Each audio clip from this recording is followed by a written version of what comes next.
If we look at the website Social Blade and the most popular YouTube channels, the top 4 places don't go to individuals or companies but to categories. Music is first, gaming is second, sports is third, and movies is fourth. Then coming in 5th and 6th place, we have the 2 channels we will talk about today, with PewDiePie only coming in just above T-Series. Then again, Social Blade gives PewDiePie only an A grade and it gives T-Series an A++ grade. The ranking is based on subscribers and not uploads or video views. The channels that follow in this ranking are Canal Conzilla, Justin Bieber, and 5 Minute Crafts. But the talk of the town right now is the battle between 2 channels, the ones we'll discuss in this episode of the Infographics Show: PewDiePie versus T-Series. How do they compare? Let's start with some introductions. For those of you who are not familiar with or don't know too many details about how these channels got going, PewDiePie is a 28-year-old Swede called Felix Arvid Ulf Kjellberg.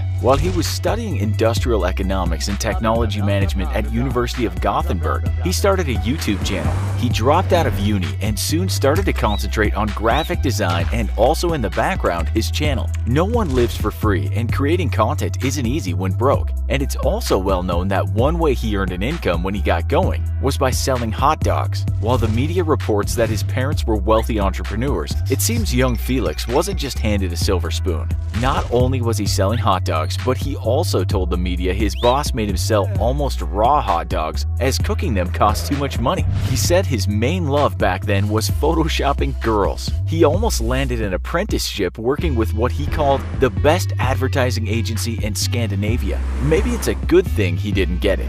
Felix's first channel was actually named Pewdiepe, and he registered it on December 19, 2006. He forgot his password, and so on April 29, 2010, he started another channel called PewDiePie. We're told that the first video he posted that you can still watch is him playing Minecraft. There's no face cam for this video. It wasn't until February 17, 2011 that he did his first video showing his face. At this point, he had a whopping 2,500 subscribers, and he had uploaded 100 videos. Later in the year, it said he realized that just playing games wasn't going to cut it, and he believed that his personality had to shine through. He was right, of course, and on July 10, 2012, he hit the 1 million subscriber mark. He announced this in one video, seemingly overjoyed, exclaiming, "We freaking did it," while he plays with his pet pug.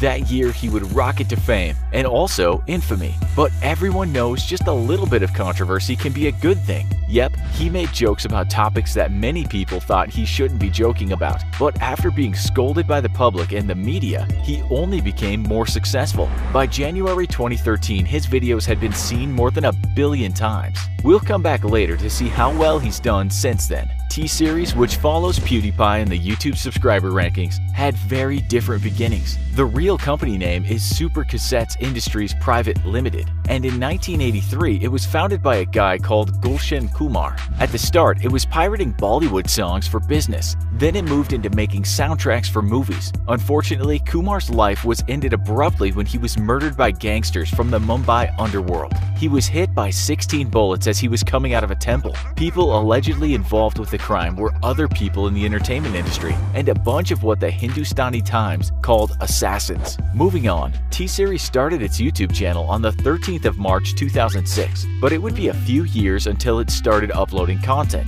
The content was mostly music videos and trailers for movies. We should add that T-Series is what is called a multi-channel network, meaning it owns a bunch more channels. How did T-Series get so big so quickly? The answer is quite simple. Its popularity grew in line with India's fast-growing number of internet users. India is the second largest online population in the world, at about 500 million users. Experts say that while this is a huge number, India doesn't have that many YouTube creators. So with little choice, where do many Indians go to watch their content? You guessed it, they go to T-Series. So after giving you these short introductions, you can understand that it would be hard to compare the channels in terms of content. While they both strive to entertain, you could say that they are chalk and cheese artistically. But we can look at their popularity and how that popularity has paid off. As you know, PewDiePie has the most subscribers. The number is just above 67.2 million at time of writing. In a month, you can expect these to be about another 800,000 subs added to that.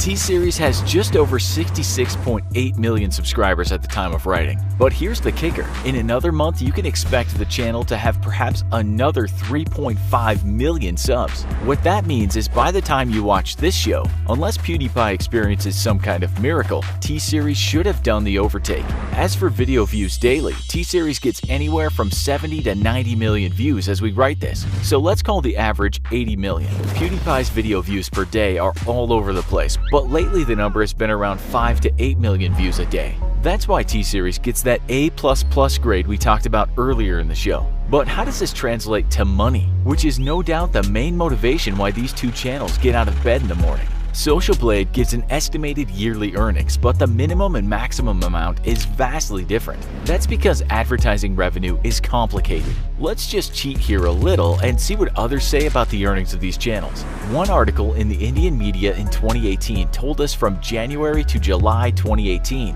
the T-Series network of 27 properties raked in around $100 million US. That's just below the maximum for T-Series alone that Social Blade gives, which is $115 million a year, not 6 months. But as T-Series is a company that does a lot of things and has around 4,000 employees, let's just concentrate on what Social Blade says about the channel. PewDiePie's maximum earnings as we write this is $7.6 million a year, which is far lower. But in Felix's case, he doesn't exactly have a large company with many monthly wages to pay. The former purveyor of cheap sunglasses in a bun, who once said, "My parents said that sitting at home playing video games all day won't bring you anywhere in life," is estimated right now to have a net worth of around $20 million. PewDiePie would no doubt have earned himself a lot more money had he not been entangled in controversy after controversy. While we said at the beginning of the show that it can pay to overstep the mark at times, it can also blow up in your face if you push it too far.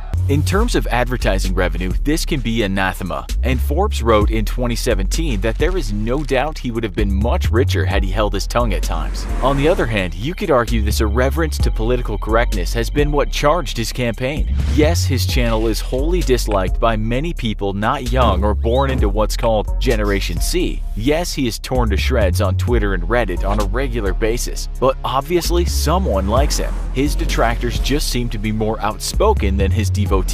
His content is also mocked by the mainstream media for being mindless to the extreme, what Wired called aggressive stupidity. But he's doing something right. He did start reviewing books, serious books, so obviously PewDiePie isn't a clown without a brain. He even sold his own book, This Book Loves You, which sold over 112,000 copies. That's not bad, but looking at how many people watch his channel, we can extrapolate that making YouTube videos will give you a better living than writing books as we head into a more digitally connected future. Maybe readers are a dying breed. As for T-Series, we can't really say much about controversy and content as it's largely just music and music videos. There's no digital cult of personality like you get with the likes of PewDiePie and Logan Paul. Mashable wrote in September 2018, the most viewed video uploaded by PewDiePie, the current king of YouTube, sits at 83 million views. The T-Series channel's most viewed video has 565 million views. In fact, T-Series has 94 videos that surpass PewDiePie's most popular video when it comes to view count. Soon, PewDiePie will be eating the dust kicked up by T-Series, which is racing ahead at a speed so fast Felix won't even see T-Series fly past. Does he care? Well,